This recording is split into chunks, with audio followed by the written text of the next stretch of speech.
Welcome to Magic Arcanum. I'm Ryan Gomez. Behind the scenes is Nicole Burdick, and we're so glad you're here because it's story time.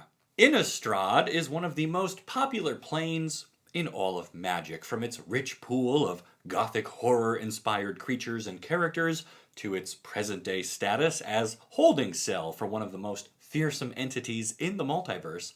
There is a lot going on here. And with the addition of Midnight Hunt, you could spend days catching up on all of the lore. But you'd rather be playing Magic, right? So let me help you out, because today we're covering what happens in Innistrad Midnight Hunt. Within the set, you'll find 16 cards that are marked as being story spotlights, but there's also an official web fiction that's been released in weekly chapters. I'll have a link to that down in the description. Sometimes there is a disagreement between what the cards show and what we're told in the online stories. In such an event, I tend to give more weight to the cards because this is a game, and the playing pieces that everyone can actually see should be the ones that we trust to tell us what's really happening. So let us begin the tale of Midnight Hunt by looking at Arlinn Kord, a planeswalker native to Innistrad and the central character of our story. Arlinn is a werewolf, which makes her keenly aware of a growing problem on the plane, and that is the fact that nights are getting longer and days are getting shorter. In a place filled with vampires, zombies, spirits, and other less noble werewolves, the extended period of darkness is a real threat to the humans of the plane. Which takes us to the house of a woman who just lost her husband to a vampire, and the start of Arlinn's involvement in the story. She's traveling around the countryside, trying to bring comfort to people facing the loss of friends and family, and while sharing a warm cup of tea with this widow, they discuss how bad things have gotten since the travails.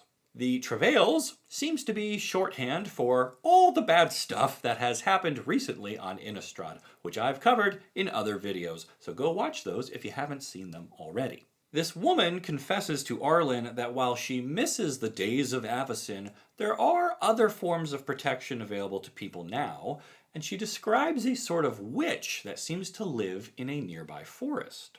Arlinn decides to investigate this further, and she heads out into the woods accompanied by a handful of wolves, which are her loyal packmates. Eventually, she finds Catilda, who explains she's part of the Dawnhart, a coven of witches that practice ancient magic which predates Avacyn. Catilda tells Arlinn that they plan to fix the day and night balance by performing a ritual. This introduces two complications. One, the ritual must happen at the Celestus, a supremely powerful magical artifact, which must first be unlocked with something called the Moonsilver Key. Two, the ritual will require people, like as many as they can get, way out here in the dark woods, because that's where the Celestus is. Arlinn really doesn't like the idea of putting so many humans together in one spot, especially one as remote and unprotected as the Celestus, but before she can convince Catilda that this might be a bad idea, they are interrupted by the arrival of Tovolar. He's a werewolf who has embraced the unnatural moonrise that has gripped the plane, and he sees this as his kind's chance to take control and feast upon, well, everyone else, really. It turns out Tovolar and Arlinn have a history. He took her under his wing when she was a young werewolf. He taught her how to hunt and encouraged her to run with him in his pack. Obviously, at some point she declined and forged her own path, but now Tovolar makes a display of his authority by getting the wolves from Arlinn's pack to follow him back into the forest, and then he tries to get her to do the same. She resists, and Tovolar offers her one last invitation to join the hunt when you're ready, and then he vanishes back into the forest. Arlinn, meanwhile, returns to Catilda and pledges to get the key that she needs for her ritual. The next morning, Arlinn planeswalks to Ravnica to get help from the Gatewatch, many of whom she met during War of the Spark. Teferi, Chandra, and Kaya agree to help Arlinn, and the four of them immediately head to Innistrad, right back to Catilda, who has spent her day gathering more supporters of the Dawnhart. Among them is Adeline, a Cathar who thinks that the needed Moonsilver key might be held in the holy city of Thraben, perhaps in one of the old church vaults, and so our heroes move out in that direction. Now, you might remember, Thraben is currently overrun with zombies. They were left behind the last time the Gatewatch was here, used by Liliana to stand against the warped forces of Emrakul. Upon reaching the city, Kaya scouts ahead and comes back with a book that shows what could be the key being handed over to a family labeled as the Betzolds. Arlinn says she knows of a Warren Betzold, and he's probably inside the city's main cathedral. So Chandra lights up the night to clear a path for the group, and then they make contact with the old bishop. Unfortunately, not much of Warren's mind remains. He doesn't seem to recognize Arlinn, and all he can do is say, "Denik? Denik?" over and over. So the group asks around and finds the Betzold family home, which is apparently still occupied by Denik Betzold, Warren's son. The catch, though, is that the house is full of ghosts, which lets Kaya show off her skills at dispatching the supernatural in Thraben exorcism. Finally, they reach Denik, who is also a ghost, and he tells them his family doesn't have the key anymore. They gave it to one of the vampire families for safekeeping.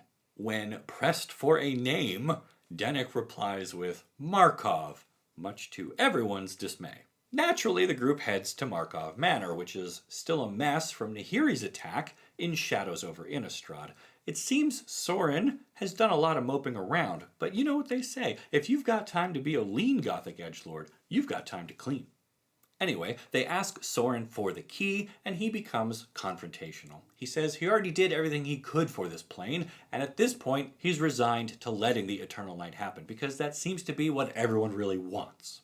Arlinn insists that is not what everyone wants, and Sorin comes at her with his sword after she dares to invoke Avacyn's name right in front of him.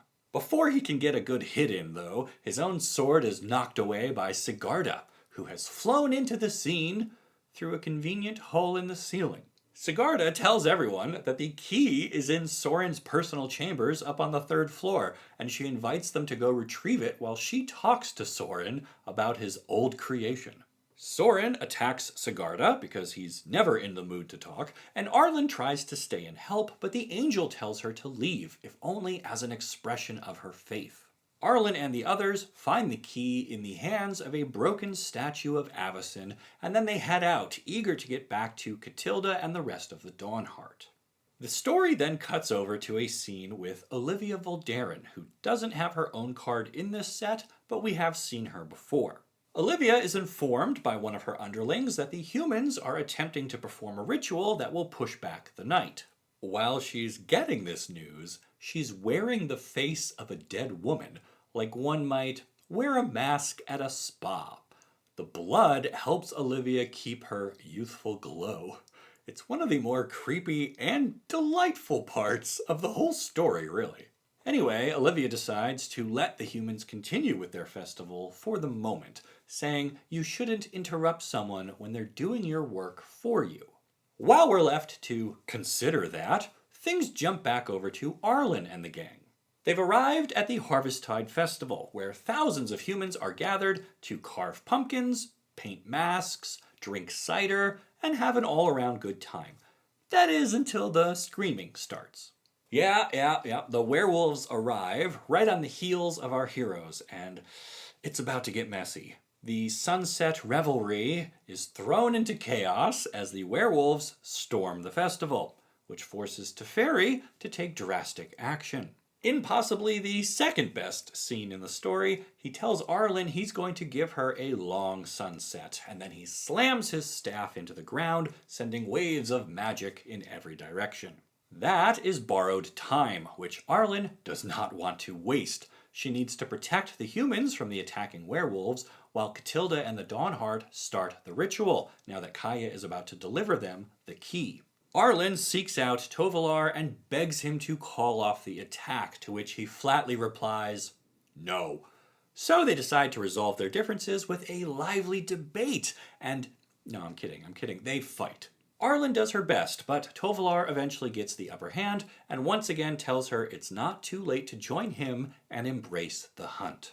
Now, we can debate the ethics of what happens next, but Arlinn offers up her hand to Tovolar as if she's agreeing with him. He picks her up, and once she's on her feet, she sticks her claws right into Tovolar and tells him to call off the attack. He is shocked at her betrayal of his trust, but he manages to give the signal to the other werewolves, and they all pretty much up and leave, including Tovolar. Arlinn is relieved, but they still have work to do, so she catches up to Catilda and the others, who are in the middle of the ritual under the arms of the Celestus. There's lots of chanting, and Catilda asks Arlinn for blood and fang as symbols of her willingness to protect Innistrad. Fortunately, she's already got an open wound from her earlier fight, so she smears some of her blood inside this golden ceremonial bowl, and then bites a nearby herb and tosses that into the mix as well. Catilda continues the ritual, stating that the coven offers root and soul. She picks up an ancient-looking piece of root, and it dissolves into the bowl. Then, as Arlinn is wondering where the soul is supposed to come from, Catilda's own essence starts to stream out of her open mouth and eyes. So, things are going well, until Kaya notices a shadow above them all, which turns out to be Olivia.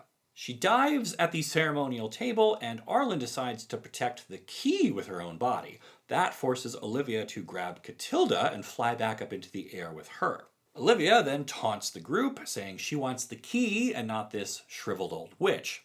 She proposes that they trade. Arlinn tries to quickly confer with the other members of the Dawnhart, and they tell her they cannot complete the ceremony without Catilda. Kaya, meanwhile, says she was watching Catilda's spirit leave her body, but then when Olivia attacked, she lost track of it. Olivia grows impatient as Arlinn tries to come up with a plan, and so she rakes her claws across Catilda's chest and lets the blood flow down onto everyone below. That is enough to prompt Arlinn to agree to the exchange. She tosses up the key, and Olivia throws Catilda down hard.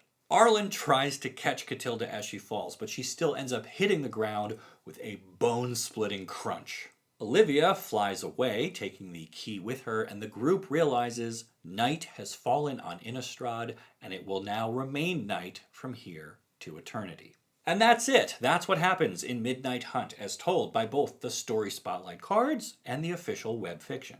To recap, the plane of Innistrad is experiencing longer and longer nights. Arlinn teams up with the Dawnhart, a coven of witches familiar with ancient magic, hoping to bring balance back to the plane. She is supported by members of the Gatewatch, including Teferi, Kaya, and Chandra, and together they retrieve a key that unlocks the Celestus, which will serve as the focal point of the ritual to restore the sun. The ritual is interrupted by werewolves, led by Arlinn's former mentor, Tovolar, and then by Olivia Voldaren, who has her own reasons for wanting endless night.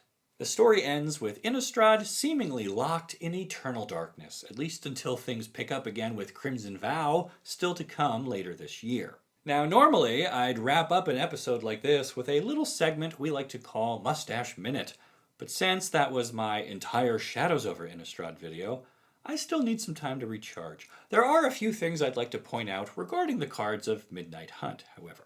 First, Fateful Absence. It's marked as a Story Spotlight card, but nothing like it happens within the story. It appears to be leftover connective tissue from when we were only going to get a single Innistrad set, and now I think it serves to bridge the story of Midnight Hunt to that of Crimson Vow.